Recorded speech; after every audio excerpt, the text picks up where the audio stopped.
The day Earth changed forever started like any other. Blue skies stretched over New York, rain fell in London, and the sun set over Tokyo. But at 3:47 p.m. Greenwich Mean Time, every astronomical observatory on Earth detected something that would shake humanity to its core. Hundreds of massive objects had appeared just beyond Mars' orbit.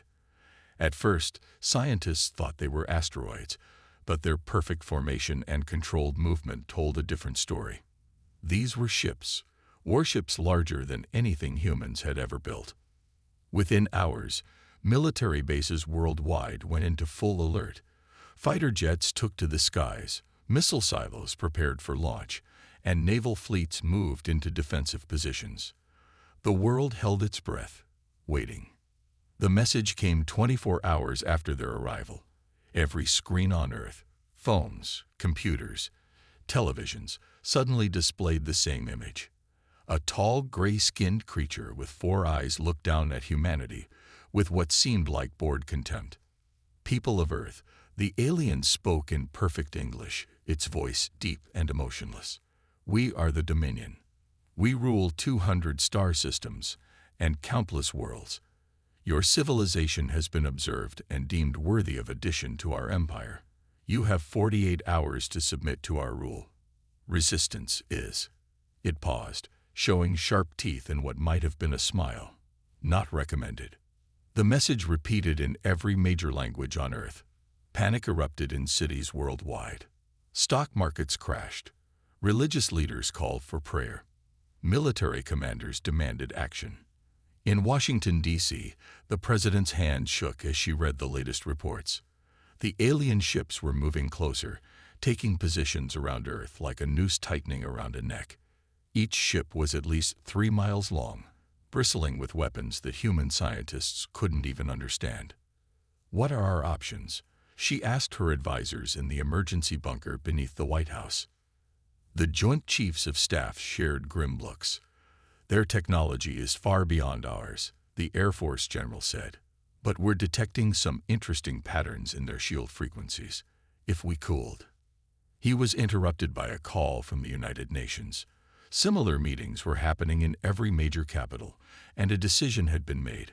Earth would coordinate its response together. The emergency UN session was the largest in history. Every nation sent representatives, even those usually hostile to each other.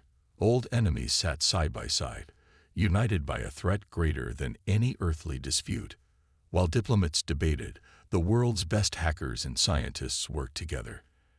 Analyzing every bit of data from the alien transmission, they made 2 crucial discoveries. First, the aliens' technology, while advanced, showed signs of stagnation. They hadn't innovated in centuries. Second, their message contained hints of previous conquests, and not all had gone smoothly. They're bullies, one analyst explained to the UN Security Council. They've conquered other worlds through fear and intimidation. But look at their ship formations. They're designed for shock and awe, not actual combat. They don't expect a real fight. In orbit, astronauts on the International Space Station secretly photographed the alien fleet. The images showed ships that were massive but oddly vulnerable, with clear weak points in their design. It seemed the Dominion had grown overconfident after centuries of easy victories. As the 48-hour deadline approached, humanity faced its biggest decision: submit and live as slaves, or fight and risk extinction. The choice would shape not just Earth's future, but the destiny of countless other worlds. The President of the United States stood before the UN General Assembly, about to deliver humanity's response.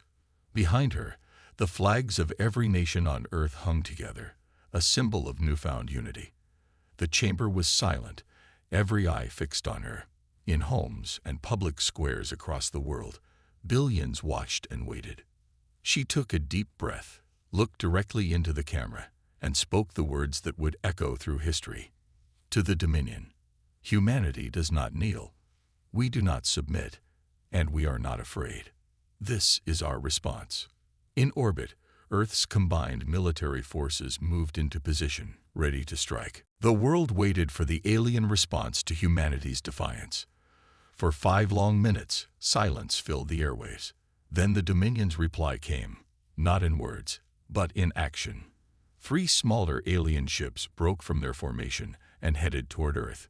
Military bases around the world tracked their approach, fingers hovering over launch buttons. But instead of attacking, the ships stopped and projected massive holograms visible from the ground. The images showed worlds burning, civilizations falling, and races being enslaved. "This is the fate of those who resist," the alien commander's voice boomed worldwide. "Last chance. Submit or face extinction." In the Pentagon's war room, military leaders studied real-time data from their most advanced sensors. What they found gave them hope. The alien ships' energy readings fluctuated when they projected the holograms, a sign their power wasn't infinite. Their shields weakened when they used too much energy, a young radar technician noticed. They're not invincible. This discovery spread quickly through military channels. In London, Moscow, Beijing, and other capitals, commanders began forming plans. If the aliens' power had limits, they could be fought. Meanwhile, in a secret underground facility in Switzerland, Earth's best scientists worked around the clock. They had been analyzing data from the alien ships nonstop. Dr. Williams, an expert in quantum physics, made a breakthrough. Their technology relies heavily on energy shields, she explained to the Emergency World Council via secure video. But they've completely ignored kinetic weapons. They're so dependent on their shields, they've forgotten about simple physical impacts. This was the weakness humanity needed. While the aliens could stop energy weapons, they weren't prepared for good old-fashioned bullets and missiles, just much bigger ones than usual. The plan came together quickly. Earth's factories converted to building new weapons. Traditional ammunition was replaced with dense, specially designed projectiles that could penetrate alien shields. Every nation contributed its resources and expertise. Underground, vast bunker networks were prepared. If the aliens attacked cities, humanity would survive below ground. Thousands of tunnels connected major population centers, built in secret over decades for just such an emergency. The Dominion grew impatient. Their commander appeared again on screens worldwide, his 4 eyes glowing with anger. "Your time is up. Prepare for..." His message cut off mid-sentence as humanity launched its first strike. Thousands of missiles shot skyward from submarines, hidden silos, and mountain bases. The aliens, expecting surrender, were caught off guard. Their shields flared bright against the attack. But Earth had planned well. The missiles weren't meant to destroy, only to distract. While the aliens focused on the incoming projectiles, stealth fighters launched from hidden bases worldwide. These planes carried humanity's secret weapon. Simple tungsten rods, dense and sharp, designed to slip through the gaps in alien shields when they redirected power to stop the missiles. The plan worked perfectly. One alien ship's shields flickered and failed. A tungsten rod pierced its hull, causing a chain reaction of explosions. The massive ship split apart, debris falling into the ocean. For the first time in centuries, a Dominion vessel had been destroyed. The alien commander's next transmission showed real emotion, rage mixed with disbelief. "Impossible," he roared. "You primitive beings dare." The president cut off his transmission. On every screen, she appeared instead, her voice firm and clear. "We are not primitive. We are humanity. We choose to fight, and we will win." Around the world, people cheered as they watched the burning alien ship sink into the Pacific. The Dominion had thought humanity would be an easy conquest. They were wrong. In orbit, the alien fleet regrouped, preparing for serious battle. They had conquered hundreds of worlds. But Earth was different. These humans didn't just refuse to submit. They had drawn first blood. The real war was about to begin. The Dominion's response to their lost ship was swift and terrible. Their fleet split into attack groups, heading toward Earth's major cities. But humanity was ready. As alien ships descended toward New York, they met no resistance. The city appeared empty, abandoned. The same scene played out over London, Tokyo, and other capitals. The aliens had expected panic, masses of humans begging for mercy. Instead, they found ghost towns. Where are they hiding? The Dominion commander demanded, his message echoing through empty streets. Show yourselves. Deep underground, in bunkers and tunnels, humanity waited. Military commanders watched their screens as the alien ships moved closer, falling right into their trap. The plan was simple but clever. Let the enemy come to them. The attack began at precisely noon GMT. Every major city's underground defense system activated at once. Hidden missile silos opened in parks, behind buildings, and under what the aliens thought were roads. This time, the weapons were different. Not just tungsten rods, but special electromagnetic pulses designed to match the frequency of alien shield generators. Thousands of precisely aimed shots hit the alien ships from below. The Dominion's fleet, spread thin trying to intimidate multiple cities at once, couldn't defend effectively. Their shields flickered and failed. Impossible. The alien commander's voice cracked with shock. Your weapons are too primitive for this. But humanity's weapons weren't primitive. They were purposely simple. While the aliens relied on complex energy shields, humans used basic physics against them. Simple projectiles, perfectly timed EMP bursts, and the oldest trick in warfare, ambush. Over Moscow, an alien ship crashed into the empty city, its engines dead from electromagnetic pulses. In the harbor of Hong Kong, another sank beneath the waves, its hull split by concentrated fire from hidden shore batteries. The Dominion was learning a harsh lesson. Humans didn't fight fair. Underground in the Global Command Center, military leaders watched with satisfaction. The aliens' rigid battle formations were falling apart. They had no plan for this kind of resistance. Centuries of easy victories had made them predictable. But the Dominion still had one advantage: pure strength. Their remaining ships regrouped and began bombarding Earth's surface. Cities burned, but the aliens were shooting at empty targets. Humanity had evacuated their cities weeks ago. The alien commander appeared again on emergency broadcasts, his four eyes blazing with fury. You think you're clever, hiding underground like vermin. We will burn your entire surface to ash. The president's response was calm and clear, broadcast from a secure bunker. Every bomb you drop, every city you burn, only proves us right. We will never submit to creatures who destroy what they can't control. The real surprise came from space. While the Dominion focused on bombing empty cities, they ignored their fleet's rear guard. Humans had secretly launched their own ships, not large or powerful, but piloted by crews willing to sacrifice everything. These small, fast ships darted between the massive alien vessels, planting explosive charges at key points. The bombs were simple, just concentrated packets of explosive force, but placed exactly where the alien shields were weakest. 3 more Dominion ships exploded in orbit. The alien fleet, never expecting to lose a single ship, had now lost 7. Their perfect formation broke apart as ships scattered, trying to avoid the swarm of human attackers. The day ended with an image that would be remembered for generations: an alien command ship, twice the size of anything humans had ever built, split in half over the Atlantic Ocean. As it burned through the atmosphere, humans worldwide watched from their bunkers and cheered. The Dominion had expected to find a primitive race ready for conquest. Instead, they found humanity, clever, determined, and absolutely unwilling to kneel.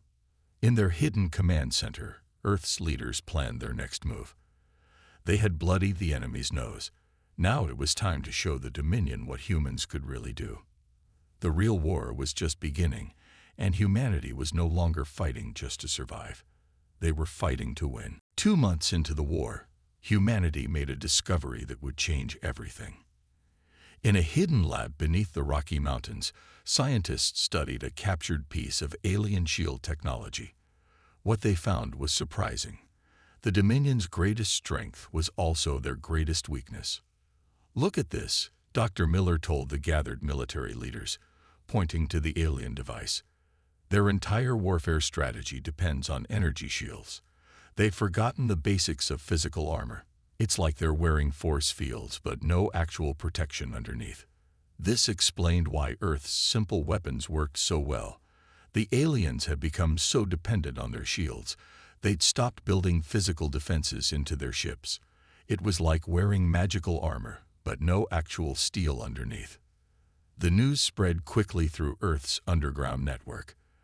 Every factory began producing new weapons, not high-tech energy guns, but simple projectiles designed to slip through shield frequencies and hit the unprotected ships beneath.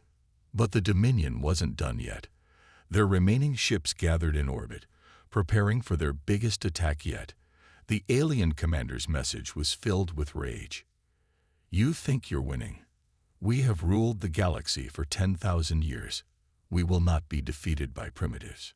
The humans' response came from an unexpected place. A group of teenagers in an underground bunker in India had been watching old science fiction movies. They'd noticed something important. In every movie, the aliens attacked in straight lines and perfect formations. "They're not creative," one young hacker told the military council. "They fight like machines, always following the same patterns. We can use that against them." Humanity's next attack used this knowledge. Instead of meeting the Dominion's fleet in open battle, Earth's forces played a game of hide and seek in space. Small, fast ships would appear, fire a few shots, then disappear behind debris or into Earth's atmosphere. The aliens, frustrated by these tactics, broke their formation to chase the human ships. This was exactly what Earth's commanders wanted. Separated, the alien ships were vulnerable. Hidden missile bases on the moon, built in secret years ago, opened fire. Rail guns on Earth's surface launched clouds of metal projectiles into space. The Dominion ships, their formation broken, couldn't coordinate their shields effectively. "This is impossible," the alien commander broadcast as another of his ships exploded. "You're not fighting properly. This isn't how war is conducted." From her command bunker, the president smiled as she sent Earth's reply.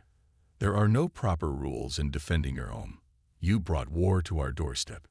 Now learn how humans fight." The tide of war was turning. The Dominion had lost a third of their fleet, and their remaining ships were damaged. But they had one last trick. The alien commander appeared on screens worldwide, but this time he looked different, afraid. "Listen, humans," he said, trying to sound calm. "You've proven yourselves worthy. We offer you a place as equals in our empire. Think of the benefits. Our technology could be yours." In response, Earth launched its biggest attack yet. Missiles rose from every continent. Railguns fired from hidden mountain bases. Small, brave ships darted between alien vessels, planting bombs. The night sky lit up with explosions. But the most surprising blow came from space itself. Other alien worlds, watching Earth's resistance, began to rebel. The Dominion's empire was cracking.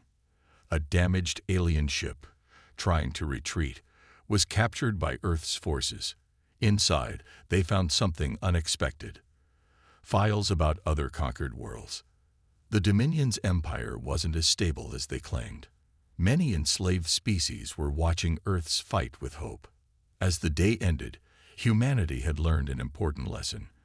The galaxy's greatest empire could be beaten, not with amazing technology, but with courage, cleverness, and the simple determination to remain free. In underground cities worldwide, humans began planning their next move. They weren't just fighting for Earth anymore. They were fighting for every world the Dominion had enslaved. The war was about to enter a new phase, and humanity was ready to take the fight to the stars. The captured alien ship changed everything. In a massive underground facility in Australia, Earth's best engineers worked day and night to understand its technology. What they found wasn't just useful, it was revolutionary. Their technology isn't actually that complex, Dr. Anderson explained to military leaders. They've been using the same designs for thousands of years. They stopped innovating. But we haven't. The humans found that alien engines weren't magical or mysterious. They just used physics in ways Earth's scientists hadn't considered before. Within weeks, they not only understood how the technology worked, but had started improving it. Look at their engine design, a young engineer said, pointing to a hologram. It's like they built a house but never fixed the cracks. We can make it better. The first human-modified alien engine was tested in secret on the dark side of the moon. It worked better than anyone expected. The improved design was 30% more efficient than the original. The Dominion had used the same technology for so long, they'd forgotten it could be improved. But the biggest breakthrough came from an unexpected source. A group of video game designers, brought in to look at alien shield technology, noticed something familiar. It's just like old video games, one designer explained. Their shields have patterns, like the way old game bosses had weak points. Once you know the pattern, you can beat it every time. Using this insight, Earth's scientists created new weapons that could shut down alien shields completely. They also developed better shields of their own, combining alien technology with human innovation. The Dominion noticed something was wrong when they lost contact with their patrol ships near Jupiter. Earth's first modified ships, painted in dark colors and running silent, had destroyed the alien vessels before they could send warnings. "How dare you use our own technology against us?" The alien commander's message was filled with panic. "That's stealing." The president's response was broadcast across the galaxy. "Technology doesn't belong to anyone.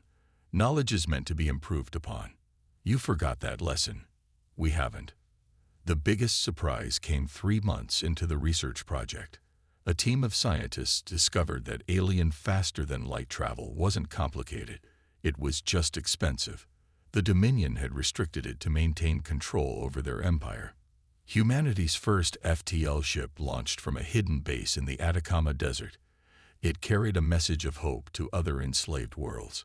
Earth was coming to help. The Dominion's response was immediate and desperate. They launched an all-out attack on Earth, hoping to end the threat before it spread. But they were too late.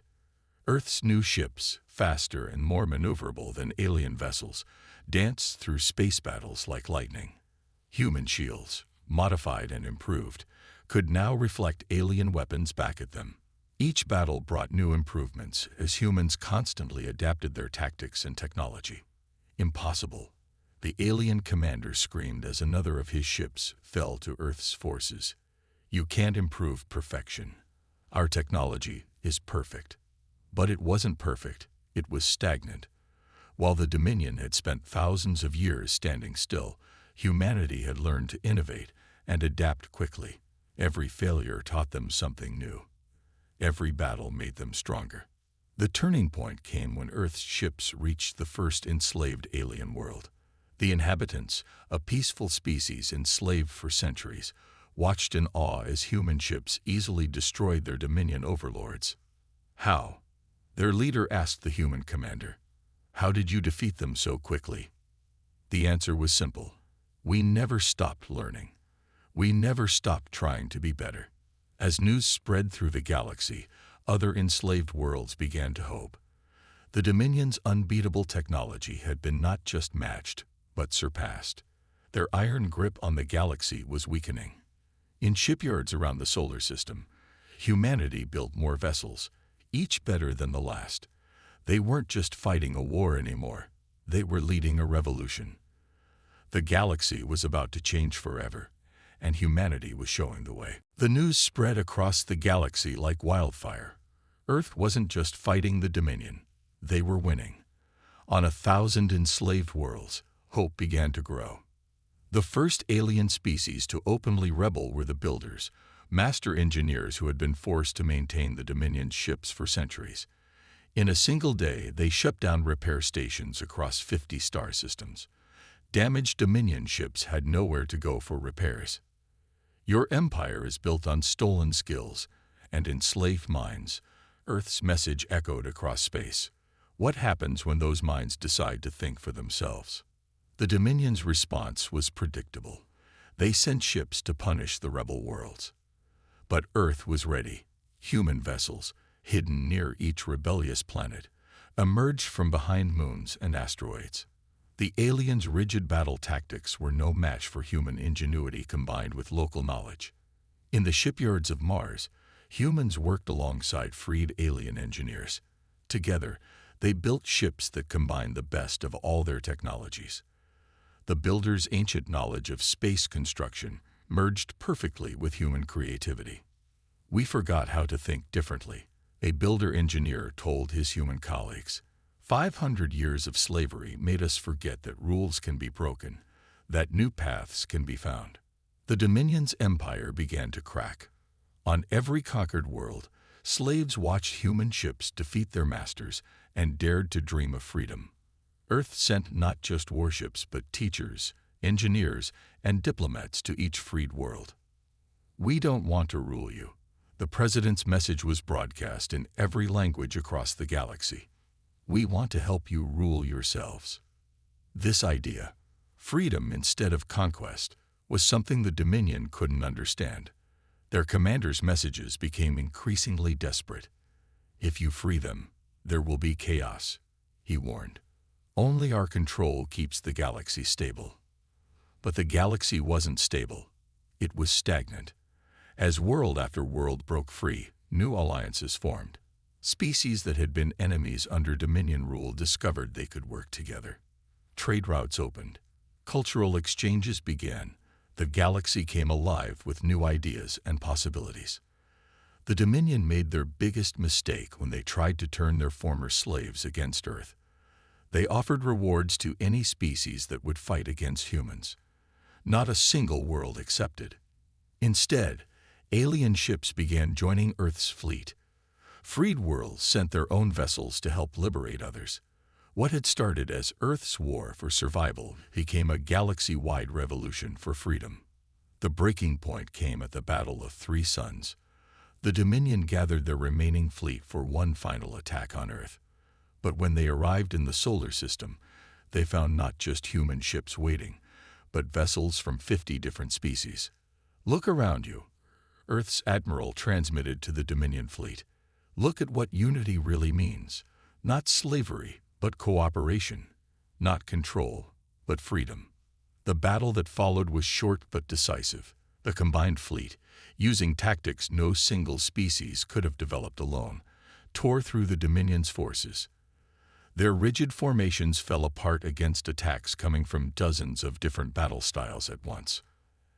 As their ships exploded or fled, the Dominion commander made his final transmission. "What have you done? You've destroyed 10,000 years of order." The president's response was heard on every world in the galaxy. "We've replaced your order with something better. Freedom to grow, to change, to become more than what we were." In the aftermath, representatives from hundreds of worlds gathered on Earth. In the same UN building where humanity had once chosen to fight rather than submit, a new galactic alliance was formed. The age of the Dominion was over.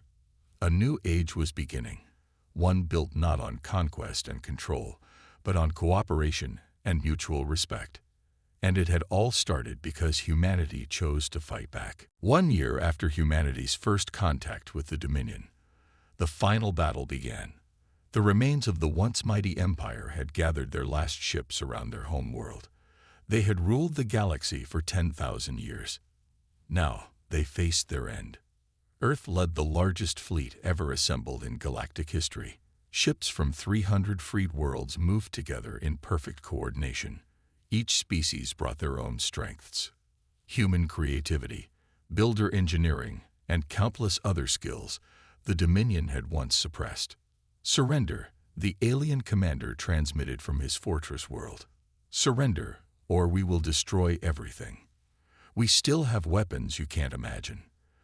The response came not from Earth, but from every ship in the combined fleet.